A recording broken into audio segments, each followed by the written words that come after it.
Hi everyone! In this video, I would like to go over quickly how to estimate cell size on the microscope.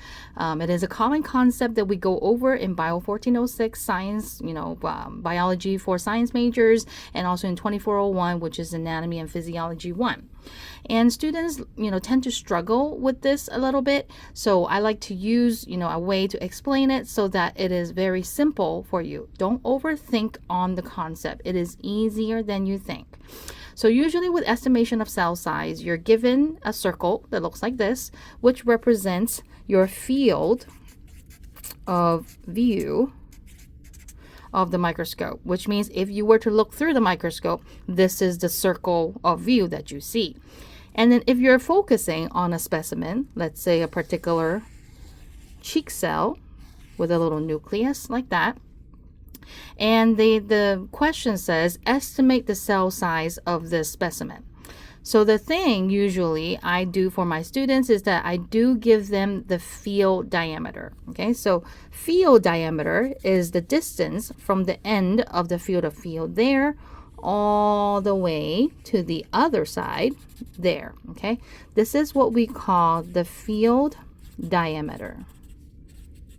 Okay, and field diameter can differ depending on what objective lens you're using, but I don't make my students memorize what is the field diameter of a scanning objective lens. I usually give you guys, my students, the field diameter. So let's say, for example, this field diameter is 5 millimeter in size. Okay, so if you're trying to estimate the cell size of this particular specimen, all you have to think about is you're given this diameter length, and think about the longest side of the cell. What percent of this longest side of the cell does it take up of the field diameter? Okay, so imagine there was an imaginary line going like this. Okay, how many of this can you fit across the field diameter? Or you can think about approximately what percentage does this cell's longest side take up the entire field diameter? And if you look at this, I would, probably say it's about 30%. Okay, or you can also say it's a third, but I usually recommend my students to think of it as percentage, so you don't have to, when it gets to a weird fraction, then you have to think, like, for example, if the cell took up 7/8 of the field diameter, it's hard to do the calculation very easily, whereas it's much easier to say 70%, 60%, 80%, etc.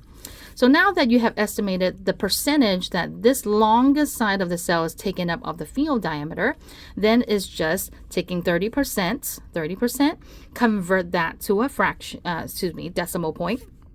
So 0.3 is equivalent to 30%. Multiply that by 5 millimeter. Okay, and you should get somewhere around 1.5 millimeter. Okay, so and then this is then the approximate estimation of the cell size of this particular specimen according to the given field diameter. And it makes sense if you think about that the fact that from here to here is 5 millimeter, and so your answer should not be any higher than 5, right? It's about a third of the 5, so that would be about approximately 1.5 millimeter. Okay, so it's very simple. You just have to estimate what percentage of the particular cell or specimen is taken up the field diameter, convert that percentage to a decimal, multiply that by the field diameter, the given field diameter, and you will get your estimation of cell size. We can quickly do another one here.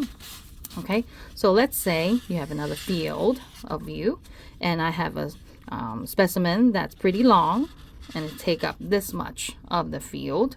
And in this case, let's say at this time the field diameter across the entire field of view is about 2 millimeter. Okay, so if you estimate the longest side of this cell, I would say that's about a good 75%. Okay, 75%. which means it should be 0.75 if it's 75%, multiplied by 2. And whatever millimeters you get at the end is your final estimation of that particular cell size. Or you can even, if you're like, oh, that's kind of hard to do, 0.75 times 2, I need a calculator, then you just go 0.8. That's approximately, not that much off in estimation. You can say that's about 80% of the field diameter. Then that will be 1.6 millimeter in a simple calculation that you don't even need a calculator for. And it makes sense, again, because 1.6 millimeter is less than 2 millimeter and is not a number that is bigger than the field diameter. So you're on the right track. Okay?